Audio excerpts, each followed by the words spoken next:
Social science के आपके परीक्षा में कुछ ऐसे सवाल पूछे जाते हैं जो कि आप उस सवाल से कभी भी मुलाकात नहीं करते हैं।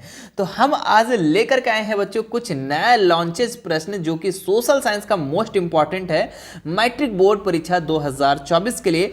ठीक है, जो कि आपके वायरल सवाल कह सकते हैं बच्चों, जो 30 महत्वपूर्ण सवाल, 30 फेमस सवाल जो आपके एग्जाम के लिए, आपके परीक्षा के लिए बहुत ही ज़्यादा इंपॉर्टेंट है। तो आपको इस वीडियो को शुरू से लेकर अंत तक जरूर देखना है और देख लेने के बाद अपने दोस्तों के साथ इस वीडियो को शेयर जरूर कर देना है। तो चलिए फिर वीडियो को शुरू करते हैं और इसके सभी महत्वपूर्ण सवाल, सभी फेमस सवाल को हम लोग एक एक करके देखते हैं। शुरू करते हैं इसके सबसे पहले नंबर सवाल से। देखिए इसका जो सबसे पहला सवाल दिया है बच्चों, क्या है, राष्ट्रवाद का उदय सर्वप्रथम किस देश से हुआ? ठीक है, तो राष्ट्रवाद का उदय सर्वप्रथम किस देश से हुआ था बच्चों? जर्मनी, फ्रांस, इटली या ब्रिटेन? तो राष्ट्रवाद का जो उदय हुआ था सबसे पहले बच्चों फ्रांस में हुआ था। तो ऑप्शन नंबर बा इसका बिल्कुल सही हो जाएगा। ठीक है, तो याद रखिएगा कि राष्ट्रवाद का जो उदय हुआ था ये फ्रांस देश से सबसे पहले हुआ था। चलिए आगे बढ़ते हम लोग नेक्स्ट सवाल में। क्या है, ड्यूक मैटरनिक ने सामाजिक व्यवस्था का सबसे खतरनाक दुश्मन किसको माना? ठीक है, रूसो को, विक्टर इमानुएल को या फिर काल्विन या जोसेफे मैत्सेनी को? तो ड्यूक मैटरनिक जो थे ये सामाजिक व्यवस्था का जो सबसे बड़ा दुश्मन, सबसे खतरनाक जो दुश्मन ये जोसेफे मैत्सेनी को माने थे। किसको माना था? तो जोसेफे मैत्सेनी, ऑप्शन नंबर द इसका राइट हो जाएगा। तो याद रखिएगा ड्यूक मैटरनिक जो है ये समाज व्यवस्था का खतरनाक दुश्मन जोसेफे मैत्सेनी को माना था। चलिए आगे बढ़ते हैं हम लोग नेक्स्ट सवाल में। सूती कपड़ा मिल की रूपरेखा किसने रखी थी? ठीक है, तो सूती कपड़ा की मिल की रूपरेखा जो रखे थे बच्चों ये रिचर्ड आर्कराइट रखा था। कौन रखा था? तो रिचर्ड आर्कराइट, यानी ऑप्शन नंबर 22 का राइट हो जाएगा। याद रखिएगा सूती कपड़ा का मिल की रूपरेखा रिचर्ड आर्कराइट रखा था। क्लियर है? चलिए आगे बढ़ते हैं हम लोग नेक्स्ट सवाल में। क्या है, 1928 से 1934, ठीक है, ये 6 साल का बात कर रहे हैं बच्चों। इस बीच में भारत में गेहूं की कीमत 50% गिर गई थी, मतलब आधा गिर गया था। अगर मान लो कि 100 रुपये किलो था गेहूं तो 50 रुपये हो गया था, मतलब 50% गिर गई। इसका क्या कारण था बच्चों? अंतर्राष्ट्रीय बाजार में कीमतों का गिरना, कीमतों का बढ़ना, कीमतों का स्थिर रहना या उपरोक्त में नहीं, कोई नहीं। ठीक है, तो 50% गिर जाने का मतलब बच्चों कीमतों का गिरना। क्या हो जाएगा इसका आंसर? कीमतों का गिरना। कीमत गिरा है इसीलिए इसका क्या हुआ, गेहूं की कीमत क्या हो गई, 50% घट गई। तो ऑप्शन नंबर ए इसका बिल्कुल राइट हो जाएगा। मेरे प्यारे बच्चों, आपको वीडियो कैसा लग रहा है? वीडियो अच्छा लग रहा है तो हमारे इस वीडियो को अभी फटाक से जल्दी इस वीडियो को लाइक करेंगे और सभी बच्चों को अपने दोस्तों के साथ शेयर जरूर कर देंगे। क्या है अगला सवाल आपका 5वां नंबर। 1428 ईस्वी में गुटेनबर्ग ने अपनी कौन सी पहली पुस्तक छापी थी? तो गुटेनबर्ग जो है सबसे पहला पुस्तक 1448 में जो छापा था ये बाइबल। कौन सा पुस्तक? बाइबल, यानी कि ऑप्शन नंबर द इसका राइट हो जाएगा। याद रखिएगा। ठीक है, बहुत ही इंपॉर्टेंट सवाल है। नेक्स्ट सवाल देखिए यहाँ पे, बेल्जियम में सामुदायिक सरकार का चुनाव कौन करता है? तो बेल्जियम एक सामुदायिक सरकार वहाँ पे गठन होता है बच्चों, और उसका चुनाव कौन करता है? तो ऑप्शन है आपका एक ही भाषा बोलने वाले लोग, सभी भाषाओं को बोलने वाले लोग, केवल जर्मन भाषा बोलने वाले लोग। तो ये भी गलत है आपका, ये भी आपका गलत हो जाएगा। तो इसका जो राइट आंसर हो जाएगा ऑप्शन नंबर ए। ठीक है, एक ही भाषा बोलने वाले लोग जो है बच्चों, ठीक है, ये बेल्जियम के सामुदायिक सरकार का क्या करती है? चुनाव करती है। ठीक है, आगे बढ़ते हैं नेक्स्ट सवाल को लेकर के। अगला जो सवाल है आपका, निम्नलिखित में कौन सा लक्षण संघीय सरकार से संबंधित नहीं है?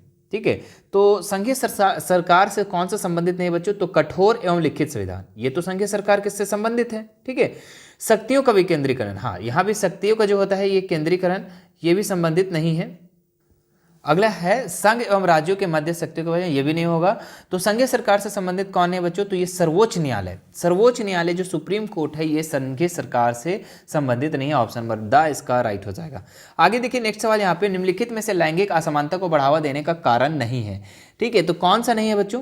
ठीक है, तो लैंगिक असमानता को कौन बढ़ावा नहीं देता है? तो श्रम का लैंगिक विभाजन ये तो बढ़ावा दे रहा है, क्योंकि अगर हम स्त्री और पुरुष को अलग अलग कर दे, बोल दे कि स्त्री को ये काम नहीं करना चाहिए, पुरुष को वो काम नहीं करना चाहिए, ठीक है, तो ये यहाँ पे क्या हो रहा है, लैंगिक विभाजन हम कर रहे हैं, तो ये आपको असमानता को बढ़ावा देता है। ठीक है, तो ये गलत हो जाएगा, ये ऑप्शन कट जाएगा। ठीक है, यहाँ पे बोल रहे हैं कौन नहीं है। जैविक बनावट, जैविक बनावट जो हो जाएगा बच्चों इसका राइट आंसर हो जाएगा। चलिए अगला अगला हम देख लेते हैं। पहले क्या है, समाज का पितृ प्रधान होना, ये भी आपका असमानता को बढ़ावा देता है बच्चों, तो ये भी ऑप्शन कट जाएगा। महिलाओं में साक्षरता दर की कमी, अगर हम महिलाओं की साक्षरता दर में हम कमी करेंगे तो ये भी आपका क्या हो जाएगा, असमानता को बढ़ावा देगा। लेकिन जैविक जो बनावट है बच्चों ये आपका असमानता को बढ़ावा देने का कारण नहीं है। ऑप्शन नंबर 22 का राइट हो जाएगा। क्लियर है। चलिए आगे देखते हैं हम लोग। सांप्रदायिकता, सांप्रदायिकता जो विशेष धर्म को एक अपना धर्म को मानते हैं, ठीक है, और उसको बढ़ावा देते हैं। तो सांप्रदायिकता की समस्या प्रारंभ होती है, कब होती है बच्चों सांप्रदायिकता का, तो धर्म को एक ही राष्ट्र का आधार मान लिया जाए, ठीक है, तो ये नहीं होगा। ठीक है, अगर हम धर्म को राष्ट्र का आधार मान ले तो ये नहीं होगा। धर्म को राष्ट्र से अलग कर दिया जाए, ठीक है, तो ये भी, इससे भी नहीं होगा सांप्रदायिकता। ठीक है, सभी धर्मों को समान रूप से माना जाए, ठीक है, ये भी नहीं होगा। कुछ ही धर्मों को प्रधानता दी जाए। हाँ मेरे प्यारे बच्चों, जब कुछ ही धर्मों को अगर प्रधानता दी जाए तो यहाँ पे सांप्रदायिकता क्या की समस्या क्या हो जाएगी, शुरू हो जाएगी।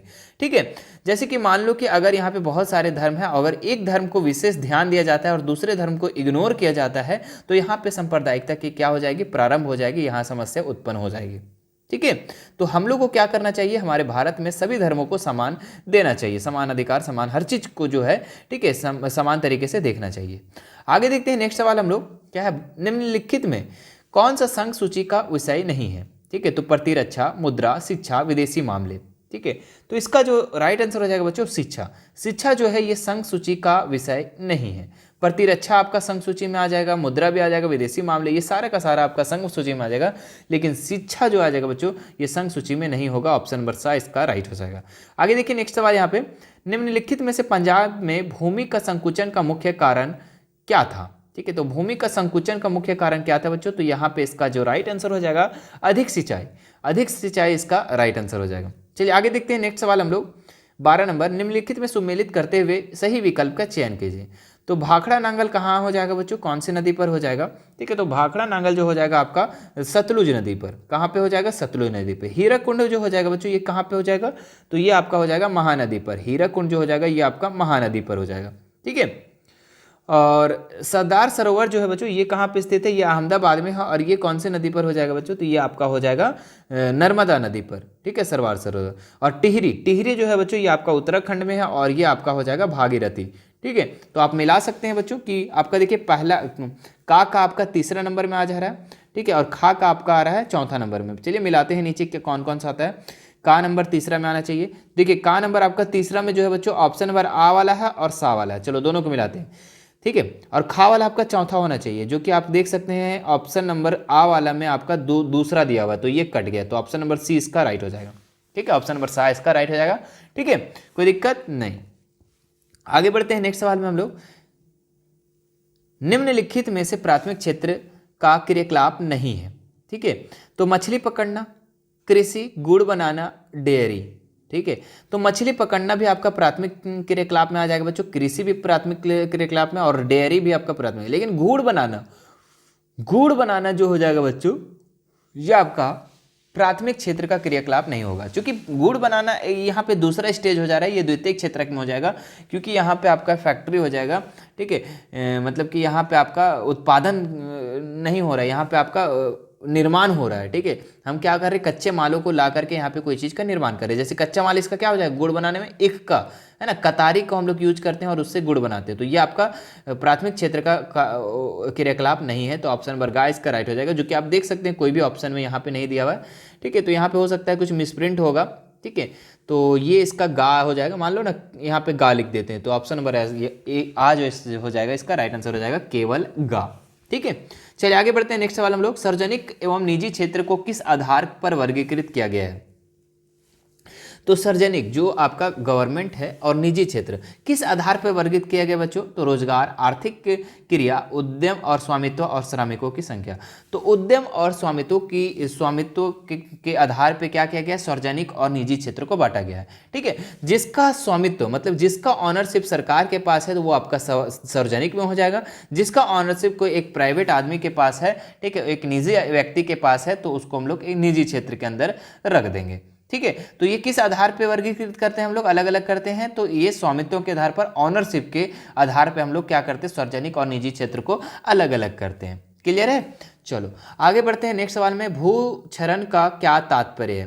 ठीक है, तो भूक्षरण का क्या तात्पर्य बच्चों, तो इसका जो राइट आंसर हो जाएगा 15 नंबर का ए, भूमि का अनुपजाऊ होना। ठीक है, भूक्षरण का मतलब कि भूमि का अनुपजाऊ होना। चलिए आगे देखते हैं हम लोग, मगरमच्छ, गैंडा, काला हिरन किस जाति में नहीं आते हैं। ठीक है, तो ये आपका हो जाएगा बच्चों, ये सामान्य जाति में नहीं आता है। ठीक है, मगरमच्छ हो गया, गैंडा हो गया, काला हिरन हो गया, ये सामान्य जाति में, जनरल जाति में नहीं होगा। तो ये कौन सी जाति में आएगा बच्चों, तो ये आएगा आपका ये संकटग्रस्त जातियों में। किस में आएगा, संकटग्रस्त जातियों में आ जाएगा। ठीक है, तो यहाँ पे पूछ रहा है कि कौन से जाति में नहीं आएगा, तो ये सामान्य जाति में नहीं आएगा। ऑप्शन नंबर पहला वाला इसका बिल्कुल राइट हो जाएगा। चलिए आगे से देखते हैं हम लोग 17 नंबर सवाल, क्या है, निम्नलिखित में कौन सा व्यापार अवरोधकों का लक्षण नहीं है। ठीक है, तो इसका जो राइट आंसर हो जाएगा 17 नंबर का आपको बच्चों सी नंबर। ठीक है, विश्व व्यापार संगठन का अवरोधकों को बढ़ावा देता है। क्या हो जाएगा, विश्व व्यापार संगठन व्यापार का अवरोधकों को क्या करता है, बढ़ावा देता है। ठीक है, आगे देखते हैं नेक्स्ट सवाल, भूमिहीन ग्रामीण मजदूरों के लिए सबसे अधिक उपयुक्त विकास का लक्ष्य कौन सा है। ठीक है, तो इसका कौन सा हो जाएगा बच्चों। ठीक है, क्या बोल रहा है, भूमिहीन मतलब जिसके पास भूमि नहीं है, ग्रामीण मजदूर है ना, भूमिहीन ग्रामीण मजदूर मतलब कि जिसके पास भूमि नहीं है, वैसे मजदूर के सबसे अधिक उपयुक्त विकास का लक्ष्य कौन सा है, तो उपज का ज़्यादा समर्थन मूल्य देना। ठीक है, उनके बच्चों को विदेश में बसाया जाना, अधिक मजदूरी देना, उपयुक्त में से कोई नहीं। तो 18 का राइट आंसर हो जाएगा बच्चों अधिक मजदूरी देना। ठीक है, मतलब कि अगर कोई भी भूमिहीन ग्रामीण मजदूर है, ठीक है, तो अपने विकास के लक्ष्य कौन सा सही हो जाएगा उसके लिए, तो वो अधिक मजदूरी पाना ही उसके लिए लक्ष्य है। ठीक है, आगे देखते हैं नेक्स्ट सवाल हम लोग, निम्नलिखित में से कौन सा परंपरागत ऊर्जा का स्रोत नहीं है। परंपरागत मतलब कि बच्चों जो पुराने समय में है। ठीक है, पुराने समय में है। ठीक है, उसको तो कोयला तो आपका पुराने समय में है। ठीक है, तो ये तो आपका स्रोत है परंपरागत ऊर्जा का। ठीक है, भूतापीय ऊर्जा ये नया नया है बच्चों, ये 2-4 साल पहले आया है। ठीक है, जो कि भूतापीय ऊर्जा पहले नहीं था, ये परंपरागत नहीं है, ये आधुनिक ऊर्जा का स्रोत है। ठीक है, तो ऑप्शन नंबर 22 का राइट हो जाएगा। क्लियर है। अगला सवाल देखिए यहाँ पे क्या दिया, वैश्वीकरण का बहुराष्ट्रीय कंपनियों के निवेश पर क्या प्रभाव पड़ा। तो वैश्वीकरण जो बच्चे हुआ, ग्लोबलाइजेशन हुआ। ठीक है, उसमें बहुराष्ट्रीय कंपनी, ठीक है, बहुराष्ट्रीय कंपनी मतलब कि जो बहुत सारे देशों में है। ठीक है, बहुत सारे देशों में वो जो कंपनियां स्थापित की गई है, वैसे को हम लोग क्या कहते हैं, बहुराष्ट्रीय कंपनियां। ठीक है, जो एक जगह से कंट्रोल करती है और सभी जगह कंट्रोल होता है। ठीक है, तो ये निवेश पर क्या प्रभाव पड़ा बच्चों, तो बहुराष्ट्रीय कंपनी में निवेश में वृद्धि हुई नहीं, ये गलत है। बहुराष्ट्रीय कंपनियों द्वारा भारत के विदेशी व्यापार के, अच्छा ये सही हो जाएगा इसमें। ठीक है, ये सही हो जाएगा क्योंकि बहुराष्ट्रीय कंपनी का निवेश में वृद्धि हुई। हाँ बिल्कुल, बहुराष्ट्रीय कंपनी के निवेश में क्या हुई, वृद्धि हुई। ठीक है, हम सोचे कम ही हुआ इसीलिए। अगले देखो, बहुराष्ट्रीय कंपनियों के द्वारा भारत के विदेशी व्यापार के अधिकांश भाग पर नियंत्रण हुआ। बिल्कुल, ये भी बहुराष्ट्रीय कंपनी आया तो भारत के विदेशी व्यापार अधिकांश भाग पर क्या किया, कंट्रोल किया। ऑप्शन सी देखिए यहाँ पे क्या दिया हुआ है, बहुराष्ट्रीय कंपनियों के आगमन से लोगों की अधिक आर्थिक स्थिति सुदृढ़ हुई, मतलब मजबूत हुआ। ठीक है, बिल्कुल, बहुराष्ट्रीय कंपनियां जब आई तो उसकी जो लोगों की, जनता की क्या हुआ, आर्थिक स्थिति सुदृढ़ हो गई। ठीक है, रोजगार वगैरह मिला। तो इसका जो राइट आंसर हो जाएगा क्या हो जाएगा, ऑप्शन नंबर द इसका राइट हो जाएगा, डी नंबर उपरोक्त सभी। क्लियर है। चलिए आगे बढ़ते हैं हम लोग नेक्स्ट सवाल में। यहाँ क्या है, अगला सवाल जो दिया हुआ आपका सवाल है आपका, भारत में सहकारिता आंदोलन का प्रारंभ कब हुआ। ठीक है, तो भारत में सहकारिता आंदोलन का प्रारंभ कब हुआ था बच्चों, तो ये हुआ था आपका 1904 में, यानी ऑप्शन नंबर 20 का राइट हो जाएगा। याद रखिएगा, सहकारिता आंदोलन का प्रारंभ कब हुआ, 1904 में। सारे के सारे बच्चों आप लोगों का लॉन्चेस नया सवाल है। ठीक है, आप लोग सभी सवालों को आप लोग याद करके जाना अच्छे से। ठीक है, क्या है, विकसित देशों के कार्यबल का अधिकांश हिस्सा किस क्षेत्र में कार्यरत होता है। ठीक है, तो विकसित देशों में कार्यबल का अधिकांश हिस्सा किस क्षेत्र में होता है बच्चों, तो ये होता है आपका सेवा क्षेत्र में। क्या हो जाता है, सेवा क्षेत्र में। ऑप्शन नंबर सी इसका राइट हो जाएगा। ठीक है, विकसित देश का जो भी है अधिकांश हिस्सा देखेंगे तो वो सेवा क्षेत्र में है, मतलब कि विकसित देश में वहीं पे आप देखेंगे कि इंजीनियर, डॉक्टर, जितने भी है, शिक्षक वगैरह सब वहाँ पे है ना। चलिए आगे देखते हैं नेक्स्ट सवाल हम लोग, भारत में नई आर्थिक नीति कब लागू की गई। तो बहुत ही ज़्यादा इंपॉर्टेंट है और बहुत बार पूछा गया। 1991 बच्चों याद रखिएगा, 1991 में भारत की नई आर्थिक नीति लागू की थी। इसी समय आपका एलपीजी, ठीक है, एलपीजी भी लागू हुआ था। ठीक है, जो कि था उदारीकरण, निजीकरण और वैश्वीकरण। ठीक है,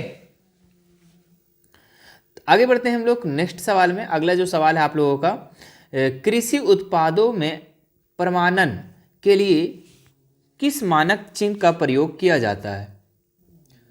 तो कृषि उत्पादों के प्रमाणन के लिए किस मानक चिन्ह का प्रयोग किया जाता है बच्चों? तो वहाँ पे एग मार्क का यूज किया जाता है। जैसे कि आप देखे होंगे सोना में होल मार्क का यूज होता है, पता है ना? ठीक है, सोना में आपका होल मार्क का, और इलेक्ट्रॉन चीज जितना भी वस्तु होता है बच्चों उसमें ISA का मार्क होता है। क्या होता है? ISI का मार्क होता है। तो याद रखिएगा, ठीक है, कि एग मार्क जो होता है बच्चों ये कृषि उत्पाद का जितने भी वस्तुएं होती है उस पे आपका एग मार्क का टैग लगा होता है, और सोना पे आपका होल मार्क का टैग लगा होता है, और इलेक्ट्रॉनिक वस्तु पे आपका ISI का मार्क लगा होता है। ठीक है, तो तीनों चीज को आपको अच्छे से याद रख लेना है। ठीक है, आगे देखते हैं मानव पूंजी का प्रमुख घटक कौन सा है? तो मानव पूंजी का प्रमुख घटक कौन सा हो जाएगा बच्चों? ठीक है, तो भोजन भी हो जाएगा। ठीक है, ठीक है, भोजन, स्वास्थ्य, शिक्षा, यानी कि इनमें से सभी इसका राइट आंसर हो जाएगा डी नंबर। आगे देखते हैं नेक्स्ट सवाल हम लोग, जवाहर रोजगार योजना कब लागू की गई? तो ये जो लागू किया गया था बच्चों 1989 को, यानी कि ऑप्शन नंबर 20 का राइट हो जाएगा। ठीक है, जवाहर रोजगार योजना। चलिए आगे देखते हैं नेक्स्ट सवाल हम लोग, HDI, ठीक है, मानव विकास सूचकांक, ह्यूमन डेवलपमेंट इंडेक्स, ठीक है, ये कब शुरू किया गया था बच्चों? तो ये जो शुरू किया गया था आपका ऑप्शन नंबर बी, यानी कि 1990 में। 1990 में क्या हो गया था? मानव विकास सूचकांक का शुरू किया गया था। ठीक है, चलिए आगे देखते हैं नेक्स्ट सवाल हम लोग, क्या है, इनमें से कौन प्राथमिक क्षेत्र की क्रिया नहीं है? ठीक है, तो वानिकी, ठीक है, वन वगैरह सारा आपका प्राथमिक क्षेत्र में हो जाएगा, मछली पालन भी प्राथमिक क्षेत्र में हो जाएगा, विनिर्माण जो है बच्चों ये आपका प्राथमिक क्षेत्र में नहीं होगा। पशुपालन भी हो जाएगा लेकिन विनिर्माण नहीं होगा। विनिर्माण में आपका जितने भी फैक्ट्री वगैरह हो जाते हैं वो सारे आ जाएंगे। तो ऑप्शन नंबर सी इसका राइट हो जाएगा। आगे देखते हैं, मतलब कि मैन्युफैक्चर, जहाँ पे मैन्युफैक्चर वगैरह होता है। ठीक है, आगे देखिए अगला सवाल, इनमें से क्या आवश्यकताओं के दोहरे संयोग की समस्या को हल करता है? ठीक है, तो दोहरे संयोग की समस्या को हल कौन करता है बच्चों? वस्तुएं करती है, वस्तु मुद्रा करती है, मुद्रा, इनमें से सभी।